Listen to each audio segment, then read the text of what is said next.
But the other thing that's concerned me, and as you know, I haven't been involved. They said they've been going to meetings on this project for 5 years, and they felt it really was a waste of their time.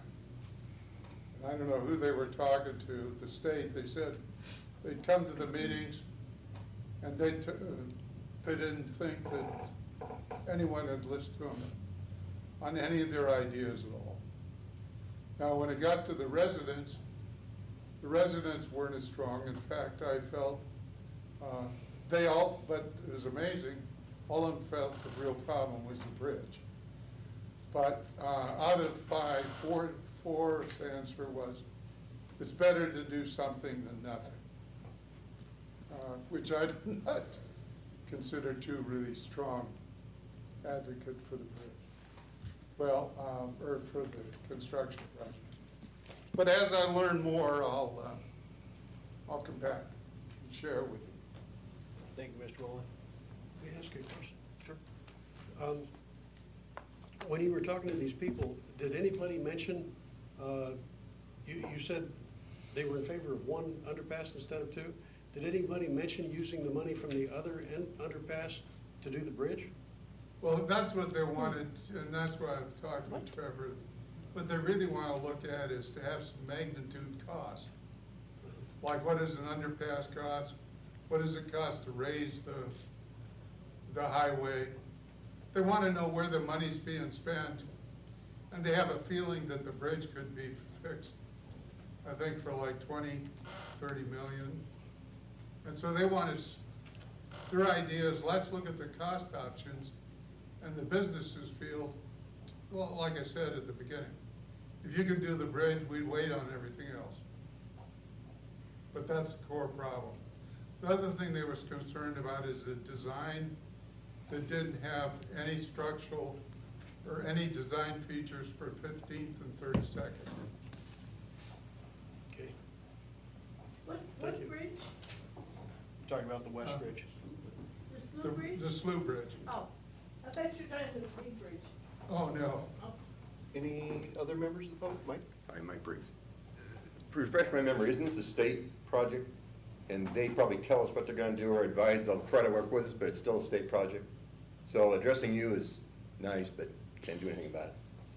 A lot of the 5-year gap, I know from being involved 2 or 3 years ago, a lot of the 5-year gap in getting to where they are today was taken up by comments from businesses, homeowners, the 3 jurisdictions, that type of stuff to refine and change aspects of the project. So, but no, it's a state project and already going to bid. Sad part is the state listens to you about as well as Burlington Northern, and they don't. I mean, they come up with their own plan. They have had some input, but. Okay. Other comments from the public? Yes. Nettie DeRoche and 3050 Abbey Street. A couple of weeks ago, the West Columbia Gorge Humane Society was here and addressed the council, and we appreciate the time. We just wanted to remind you that this Saturday, the 18th, is our 3rd annual fundraiser, which is our biggest event of the year. We have 2 great donors that have donated $2,000 for 2 tables, so it's $4,000 donation. One of the donations came from a dog that we adopted to out of state. He's actually called Benny, and his owner flew his private jet out here to interview Benny and decided to adopt him, took him back home with him. So Benny and the Jet is what we call him, and they have paid for a table for all of you. We have 8 seats available. The guy that connected Benny to his owner as a volunteer at the shelter, he also has paid for a $2,000 donation. And what we want to do is invite each one of the council members to please attend. And I've got the information here. If you cannot attend, there's 16 seats. We're going to give also some to Camas City Council. So what we're offering to you guys are 8 seats. If you cannot make it, I'd like you to offer them to the fire chief or the police chief. And if you want to bring your spouse, I have information where you can buy a ticket for your spouse. The dinner is $50 per person with some great auction items. And the dinner itself is $35. So it's at the Heathman. And I'll pass these around. And if any of you want tickets for your spouse, you can buy them online. Pass it down. Thank you. Any members of the public can. So thank you for your time. That's very generous, thank you. We hope you come. I'm planning on being there. Great. I was told I'll be there. He doesn't have a window. I was told I'll be in Seattle, so I won't be there, which frees up another seat, but certainly that's a very generous offer, and certainly under the gifting laws, you're at $50, you're within the threshold, so. I'd just like to tell Ron that we got a taste of pepper spray today. I heard about that. Literally a taste? Yeah, we did. We all got a taste of it. Purposely or willingly, or? There's a story behind this.